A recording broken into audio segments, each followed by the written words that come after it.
হরে কৃষ্ণ। মানব জীবনের মধ্যে সময় হলো সর্বশ্রেষ্ঠ শক্তি। সময় একমাত্র বলতে পারে সুখ দুঃখের কারণ। সময় সাথ দিলে আনন্দের সাথী হয়ে যায়, এবং সময় যদি সাথ না দেয় তাহলে গালাগালির পাত্র হয়ে যায়। তাই মানব জীবনের শ্রেষ্ঠ সময়ই একমাত্র বলতে পারে প্রত্যেকটি মানবের চরিত্র।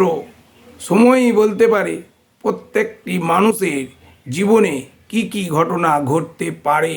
তাই সঠিক সময় এলে প্রত্যেকটি মানবের জীবন আনন্দময় না দুঃখে ভরে উঠবে সেটাও জানা যায়। তাই ভগবান শ্রীকৃষ্ণের ওপর বিশ্বাস করুন, সঠিক সময়ের জন্য অপেক্ষা করুন। হরে কৃষ্ণ।